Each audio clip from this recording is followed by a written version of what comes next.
Hi guys, it's Dr. Dan Belkin here. I'm just setting up. I just got home and I washed my face to prepare to apply some products. Um, so just bear with me while I set up for a second. Hope everyone is doing well and staying cool. It's really, really hot in New York and really humid.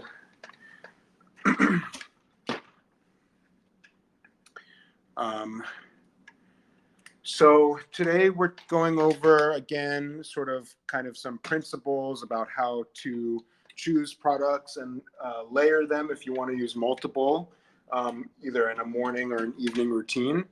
And um, I'll kind of demonstrate it for you, and we'll go over sort of like some of the products that I chose that Verishop carries. Um, and kind of what the benefits are and how to incorporate them into your routine. So I'm just setting up my light. Thanks for bearing with me.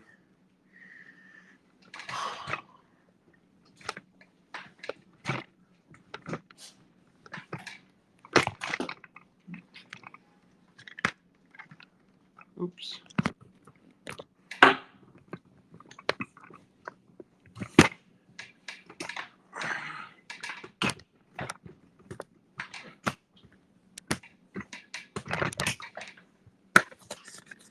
Sorry about this. All right. Okay.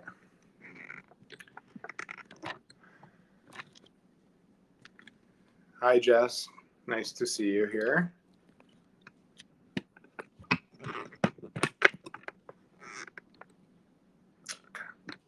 Okay, so I just washed my face with a cleanser that I will highlight now. Let's pretend we're doing a night routine to start, okay? So a cleanser that I've been using lately is this one, which is a cleanser that has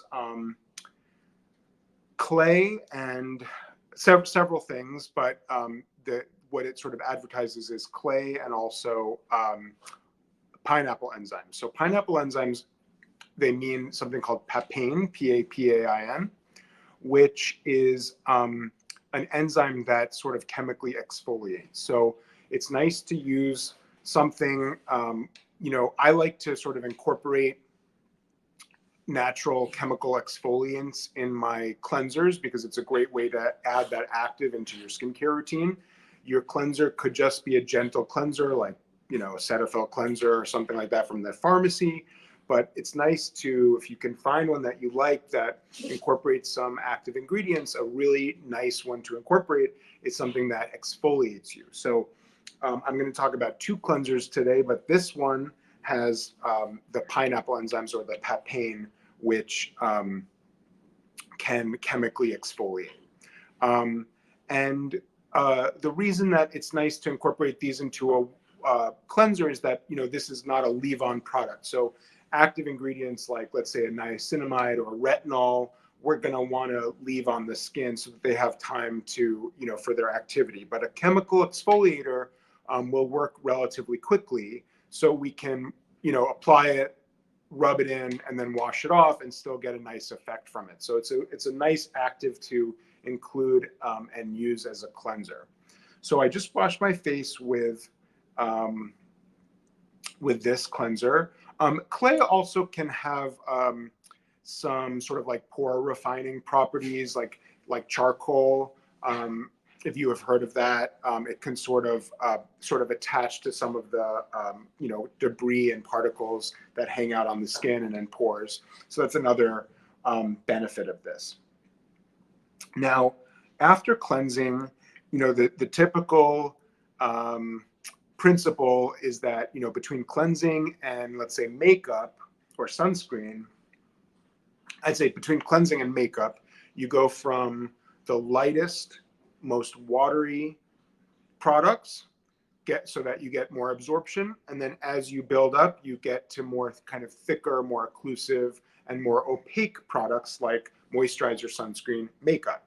So after a cleanser, let's say we wanted to use a toner. So the toner that I'm going to use tonight, let's do this one, which is a toner particularly for blemishes or for acne-prone skin. And the reason this is for acne-prone skin is because it has silver in it. Silver is actually something that we use in topicals, in dermatology for its antiseptic properties. Silver has some antiseptic properties. So, for example, in burns, we'll often prescribe a cream called Silvadene, which is a silver-based cream that helps to clear away fungus and bacteria that can grow in dead tissue, like from a burn. So this is a silver-based toner, which is nice because it's antiseptic. So for those who have acne, it's a nice way to use sort of like an antibiotic topical before bedtime, so that you're kind of clearing up some of the P. acnes bacteria and other bacteria that might be hanging on your skin and causing folliculitis in your beard area, or other other blemishes from bacteria. Especially with mask wearing these days, it's nice to have some sort of antibiotic that you're using or antiseptic that you're using to kind of, especially at night after wearing your mask all day, where you get humidity buildup and bacterial buildup underneath your mask. I like to recommend to patients that they have some sort of topical antiseptic or antibiotic that you're using. So this is a toner that incorporates some silver. It also has lactic acid in it, which is an alpha hydroxy acid, similar to glycolic acid. Like the cleanser that chemically exfoliates you, lactic acid can chemically exfoliate, and it can be a little moisturizing. So a toner is like water. It's just a spritz, okay? So you can use it on a pad, or you can use it on your hands, or you can just spritz it directly to your face and rub it in, and you'll see that it's just it feels like water. So it just sort of absorbs. You get the effect of the colloidal silver. It just sits. It forms a very, very thin film on your face. That's very minimal, hard to feel. Eventually, it dries and it feels like you have nothing on. So that's a perfect second step after a cleanser. And toners come in many different types. You might hear them being called essences, solutions, things like that. Those are all kind of thin, watery products that you can use post-cleansing and pre-serum or pre-moisturizer. And it used to be in the past that toners were used to rebalance the skin's pH, because cleansers back in the day were very basic, which typical soaps are very basic, but most of the soaps that we use today, cleansers and soaps, are pretty much pH balanced for the skin. There are some that are still overly basic and very, very drying, and they strip away the skin's natural moisturizers because of how basic they are. Those are like Irish Spring or Dial. When we see somebody who's super, super dry or eczema prone, we'll make sure that they're not using those types of soaps. But most soaps these days and most cleansers are already pH balanced, so we don't need toners to balance the pH. So we can use them sort of for fun or to add on other actives. So you want to look for a toner that has some sort of active that is addressing something that you want to address. You don't need to use a toner to pH balance your skin anymore. So let's apply a serum. Serum is sort of like the next sort of lightest type of topical that we can use. And let's apply this hydrating serum with algae in it. The kind of the main ingredient that I think is important in this serum is niacinamide. So niacinamide is an important topical in dermatology and skincare.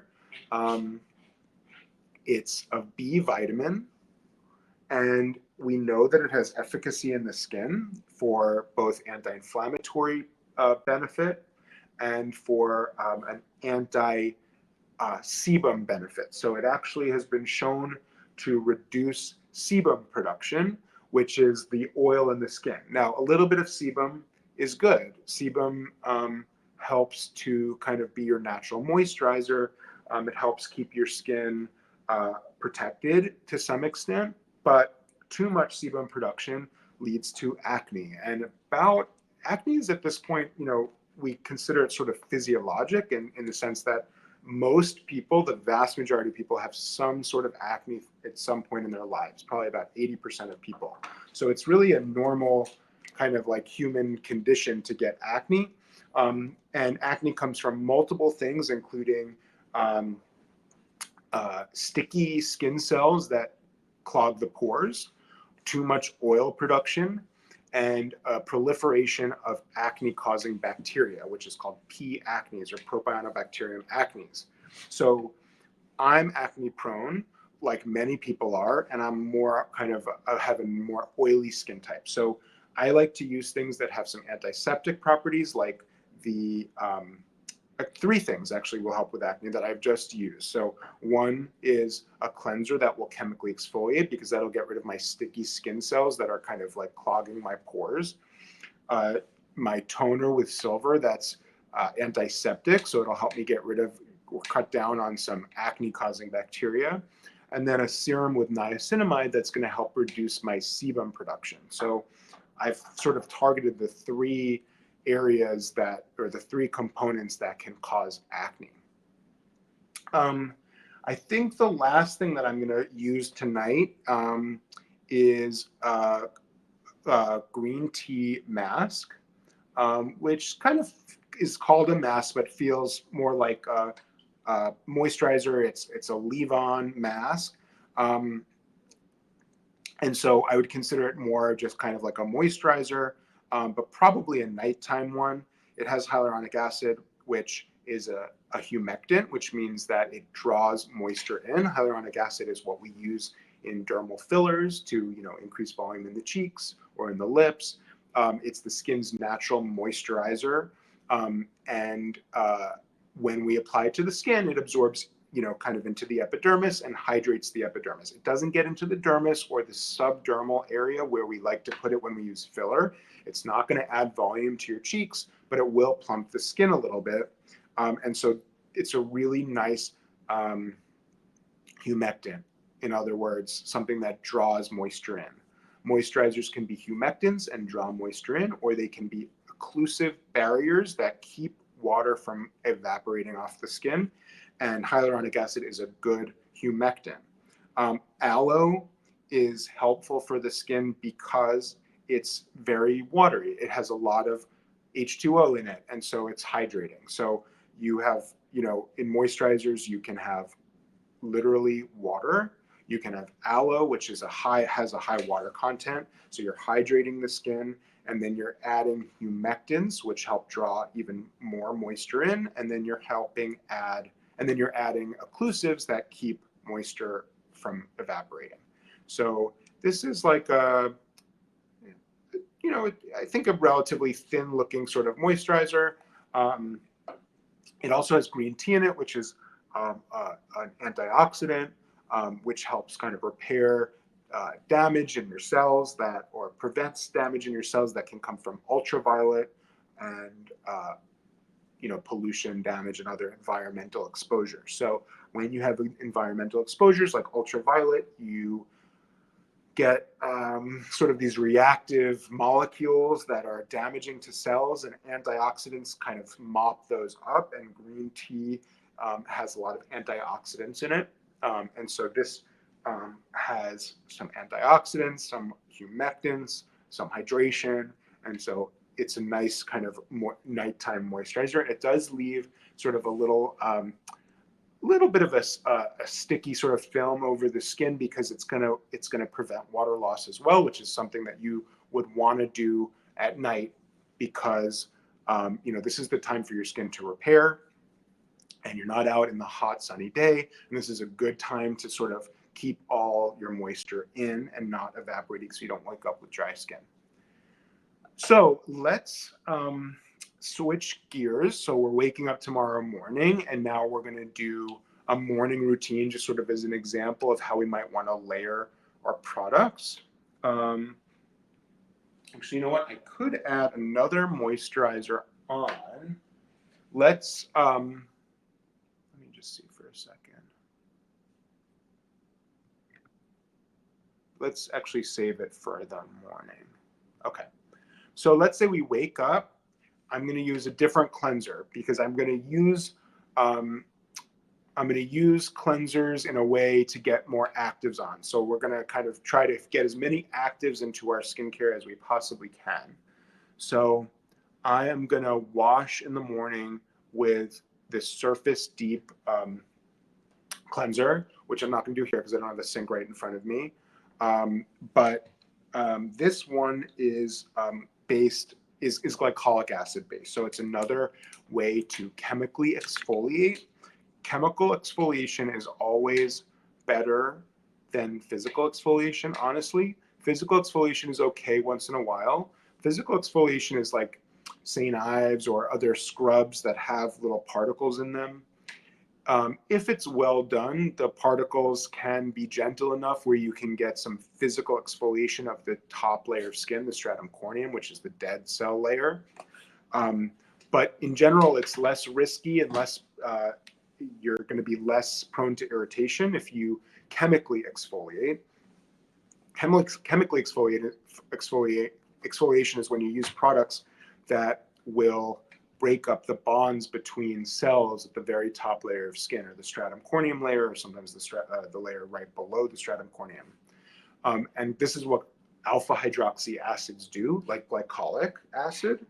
Glycolic acid weakens the bonds between the skin cells at the very top layer of skin so that they just sort of naturally flake away, and you're left with nice, smooth, clean skin, rather than areas that have, rough, dry patches from sticky skin cells. So I, again, being acne prone, I like to use cleansers that give me a little chemical exfoliation. There are other ways to get chemical exfoliation, like with pads or leave-on serums, but this morning, we're calling it this morning, I think we'll use a glycolic acid wash. The next step, let's use another toner. And this toner is interesting because it's based around witch hazel, which is a typical sort of, we talked about old-fashioned toners that pH balance the skin. Well, old-fashioned toners used to both pH balance the skin, but they were also used as astringents. An astringent is something that helps to kind of dry up oil. So it helps to reduce the sebaceous texture of the skin. So this one is sort of like a modern take on that. And it's one of its main ingredients is witch hazel. So witch hazel is an astringent. And so for those with oily skin types, this is a nice thing to use because it's going to mattify and kind of dry out the oily texture of the skin a little. We're going to moisturize on top of it so that we don't get too dry. But that is going to, but it's a nice effect. And it smells kind of like apple cider vinegar, which I like. Vinegar is a natural antiseptic. Again, we talked about how it's nice, especially in acne-prone skin or people who are getting little breakouts from wearing their mask. Using a gentle, natural antiseptic is a great way to reduce the bacterial load on the skin from mask wearing. And acetic acid or vinegar is a nice way to do that. Let's now add a serum to our morning routine. So basically, we almost always, when possible, will want to add an antioxidant serum, especially vitamin C, below our sunscreen. And so if we're planning on moisturizing, we might do that between these steps, but I know we're going to go out in the sun today, so I want to use a vitamin C serum. So this is just a very, very light vitamin C serum that, this is a great place for it right after our toner. It's very liquidy, doesn't leave much behind, absorbs, and so we get our antioxidant layer before our sunscreen and moisturizer and makeup if we were going to do that. The reason that antioxidants are good under sunscreen is because they help repair DNA damage that UV causes. And so you get better protection when you include an antioxidant underneath a sunscreen, because you're blocking the sun and then you're also helping to repair DNA damage. Vitamin C is the most important antioxidant in the skin, the most important natural antioxidant. Again, an antioxidant helps clean up reactive molecules that are formed by ultraviolet and other environmental exposures. These reactive molecules can damage cells and damage DNA. And so antioxidants naturally in our bodies help clean those up and scavenge for those reactive molecules. And then if we add them onto the skin, it just helps. So vitamin C serum is always a nice thing to use in the morning. They call this an elixir. Things like serums, elixirs, essences, those are kind of more modern words that can mean almost anything. They don't have strict definitions. In dermatology, we do have strict definitions for certain vehicles, which include a solution, a cream, an ointment, or a gel. Those four things, we know exactly what that means when it says it's a gel or it's a cream.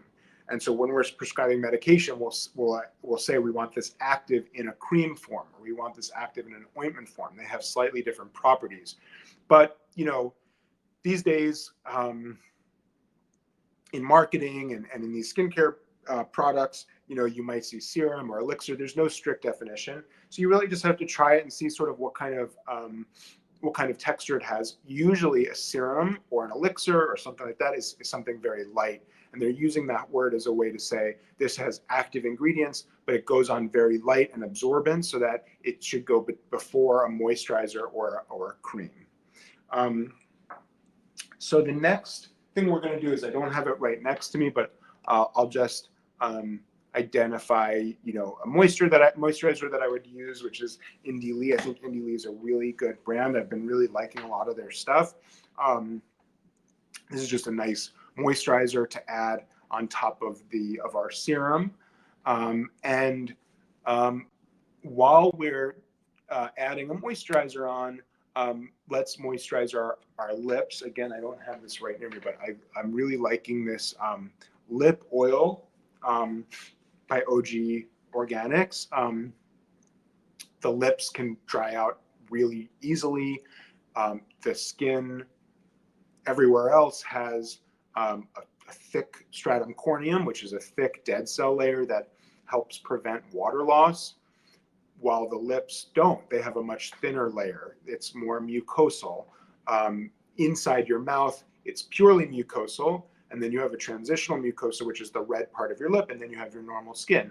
The red part of your lip doesn't have as much protection against water loss and evaporation. So using an oil for your lips, something that's oily or waxy, can help create a barrier. So a barrier type moisturizer to help prevent water loss and keep your lips hydrated and not cracked and not wrinkly.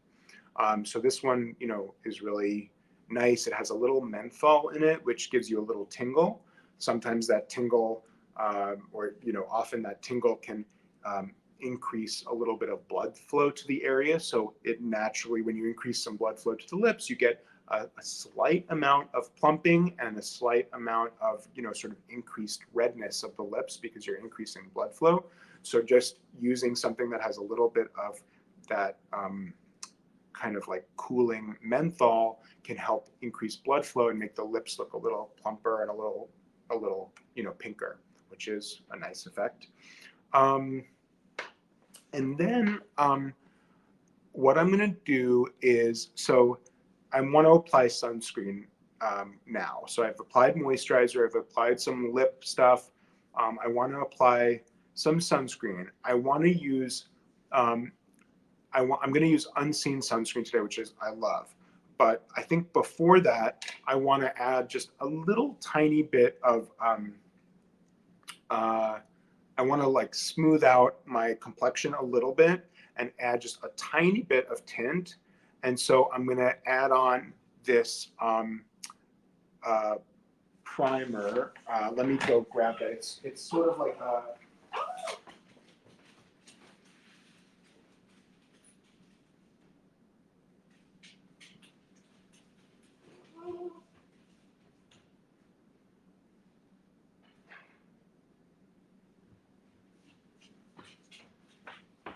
okay, I got it. So it's sort of like a moisturizer that has just a little bit of color to it, which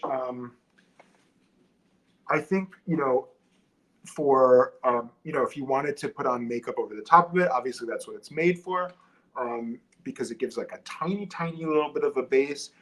But I think even if you don't want to put on makeup over it, I think it's just sort of a nice moisturizer with just like a slight amount of tint, which I think, looks good on anybody.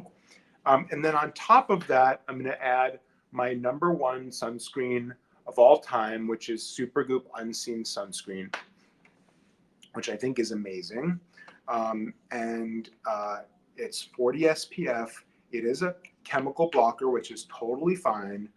And the reason that we use chemical blockers is because they're very cosmetically elegant. Physical blockers like zinc and titanium are great, and they give you a lot of coverage, a lot of UV coverage, but it's a little bit harder to make them into products that feel really nice and look really nice. There are some out there, and that's a subject for another time. But a lot of sunscreens that you get are white and tacky and thick, and they don't feel good. And so those are often physical blockers that are just not that cosmetically elegantly made. Chemical blockers are safe for the most part, and especially these, and it's easier to make them into a cosmetically elegant formula. So Unseen sunscreen is totally clear, totally colorless, odorless, feels very soft and silicone-y, but matte and not overly shiny, not tacky, not sticky. It's amazing. It's a pleasure to put on, which I've never really felt about sunscreens before I found this one. So I recommend this to almost everybody. Again, I've said this before, but in people who have very sun-sensitive conditions like melasma, where we really want to get really good coverage, I always recommend a tinted sunscreen. A tinted sunscreen will give you more coverage for the tail end of UVA and also visible light, like blue light. And that blue light can make sun-sensitive conditions worse, like melasma. So I will recommend something tinted for people who really need it. But for most people, Unseen sunscreen, especially those with sensitive skin like rosacea, is great. It's totally non-irritating. That silicone-y feel is really, really pleasant and doesn't clog the pores and doesn't give you stinging or tingling. And so it's a really good product. So basically, we're sort of like pretending to be skincare maximalists. You don't need to use all of these products every morning and every night, but you want to find ones that address your concerns. If you're worried about aging, you want to find things that are known anti-agers like glycolic acid, retinol. If you are acne prone, you want to find something that's antiseptic. That might be anti-sebum like niacinamide. So you kind of cater whatever you are using to your condition, and then you want to layer them by starting with cleanser and the thinnest stuff, and then move on to thicker and thicker and more opaque as you layer. So I hope that was helpful. I will be doing this every Wednesday in August, so join me if you like. And any questions, you can always message me on Instagram. All right, bye everyone.